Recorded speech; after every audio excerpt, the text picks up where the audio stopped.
Good morning, Silver and Rainbow Group. We're going to read two of our chapters today from The Demon Dentist.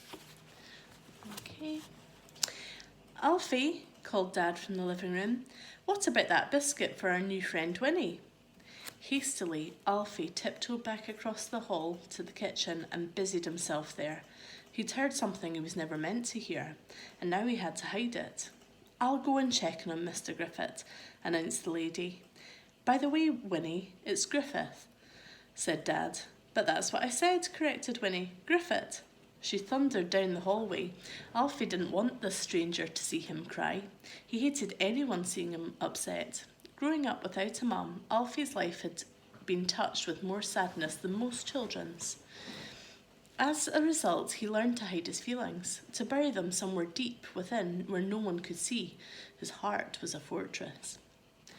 Alfie hastily dabbed his eyes with the sleeve of his blazer before attempting to wipe away the tears that had run down the end of his nose. Now, young Alfred, have you found any more biscuits? Inquired Winnie. The boy had his back to her, and he didn't turn round. He hoped that in a few more moments all trace of tears would be gone, and his red, blotchy face would have returned to normal. Winnie could sense something was wrong. Alfred, are you all right, young man? The boy hastily grabbed the scratched up old biscuit tin from the larder. Still not turning to face her, he passed it over roughly. There you go, eat the last one, why don't you? Winnie slowly shook her head and then her eyes were drawn to the mountain of letters on top of the larder behind Alfie. And what are all these? She asked. All what? Replied the boy. Alfie turned around and in a panic realised she meant the dental appointment letters he'd been hiding from his father for the last few years. That's just rubbish, he lied. Well, if it's rubbish, let me help you put it in the bin. Winnie was a wise old bird. She reached up her hand to grab the letters. Before Alfie could say anything, her eyes started flickering through the pages. Soon his secret was out. Well, who'd have thought it? They're all letters from the dentist. Oh dear, Alfred, you haven't been for years, proclaimed the social worker. Now I know a lot of children under my care are scared about the dentist, but trust me. Alfie snatched the letters out of her hand. Stop poking your nose into where it doesn't belong, he barked. I love my dad and I look after him better than anyone else could. Better than you, better than anyone, so why don't you just walk out of that door and never come back? Leave us alone. Winnie looked at Alfred, waiting for his hot white anger to cool. Slowly her head tilted to one side. In her job as a social worker, she'd met many troubled children over the years, but none quite as spirited as this boy. She took a deep breath before saying, Please, Alfred, believe me, I am here to help you and your dad. I know it's not going to be easy for you to accept that, and you'll probably hate me right now. The boy's silence was telling. But who knows, Alfred? In time, you may come to like me. One day, we may even be friends. Alfie scoffed at the thought. Now, young man, why don't we sit down and we'll have a little talk? The boy couldn't control his rage at this woman any longer.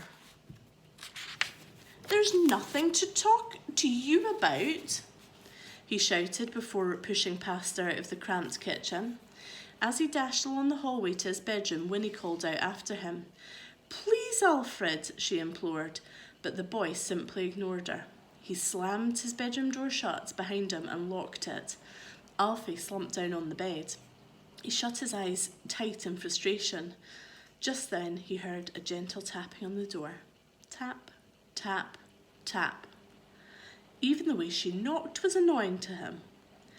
Alfred, she whispered, it's Winnie. Alfie said nothing.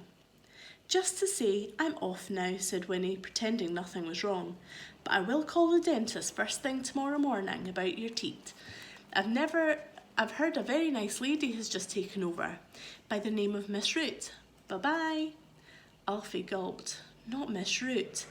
Anyone but Miss Root. Okay, and we'll read one more chapter today. Tell no one. The next morning at school, Alfie opened his locker to find a note that had been slipped under its door. It had been made from letters cut out of a newspaper and there was no name at the bottom of it. Boiler room, lunchtime, tell no one. The boiler room was deep within the vaults of the school and it was strictly out of bounds to all children. Alfie looked behind him to check. He saw no one as he sneaked down the spiral staircase that led to it from the playground. "Keep out," read the sign. Slowly, Alfie turned the handle and pushed open the heavy door. It creaked. It was dark inside and the hiss and gurgle of the giant boiler was so loud no one upstairs could hear you, not even if you screamed. Realising this suddenly, Alfie felt a shadow of fear passing over him. He was afraid. Perhaps being lured down here was some kind of trap. Behind the boiler, out stepped a figure, a short figure with dreadlocks. Who could that be? "Gabs," said Alfie as he breathed a sigh of relief. "Why are we meeting down here? We could get into big trouble if a teacher found us." "Keep your voice down," hushed the girl. "You don't know who could be listening. Now, quickly, wedge that old blackboard up against the door so no one can come in." Alfie did as he was told. Gabs double-checked the door was secure and then rolled out a huge piece of paper she was carrying on the damp and dirty floor. They knelt down to study it. Soon, Alfie realised it was a giant map of the town.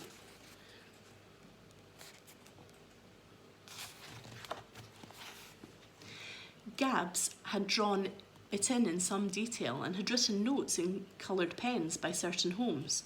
Urgently, she pointed to places on the map as she spoke. 2 weeks ago, November 10th, Jack Brown, a wasp's nest. November 12th, Lily Candy, cat poo, same night. Eddie Larter, a dirty old verruca sock.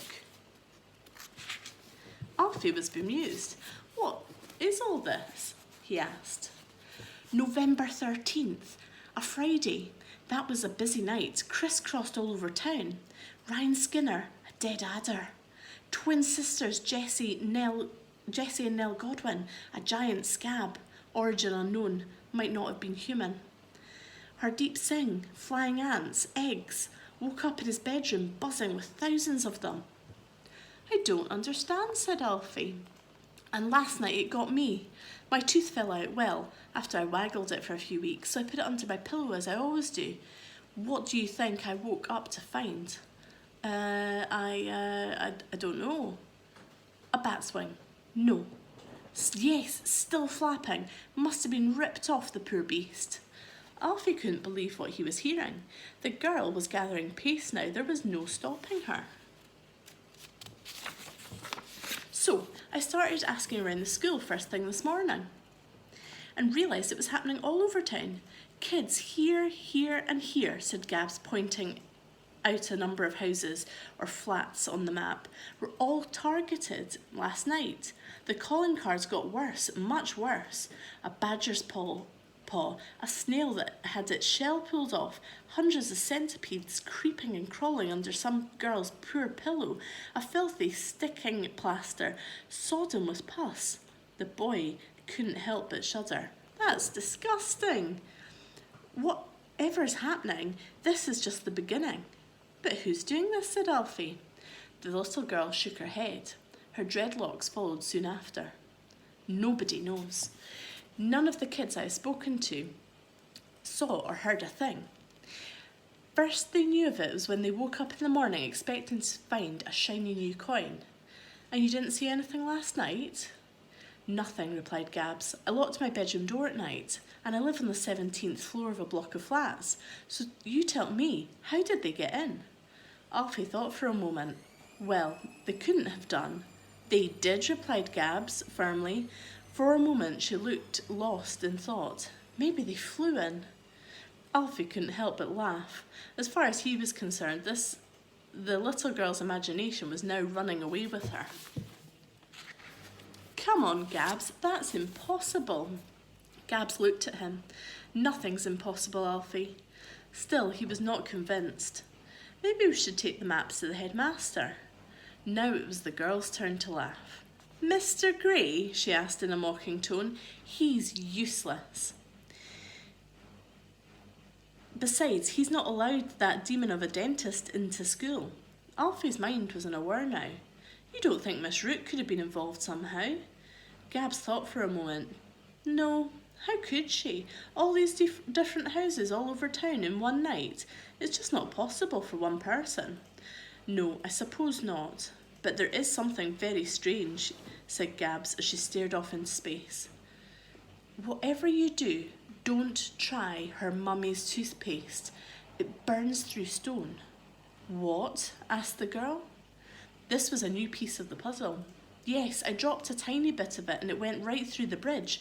I threw it into the canal and it killed all the fish. Glad I wasn't stupid enough to take a tube, proclaimed Gabs. Alfie didn't like that one bit. Gabs, Miss Root made me take it. Whatever, the girl smiled. It was clear she enjoyed winding Alfie up. Look, between us, we've got a lot of evidence here, said Alfie. I say we forget the headmaster. Go straight to the police. Okay, and we'll leave it here for today. Our chapter tomorrow is Urgent Police Business. See you then.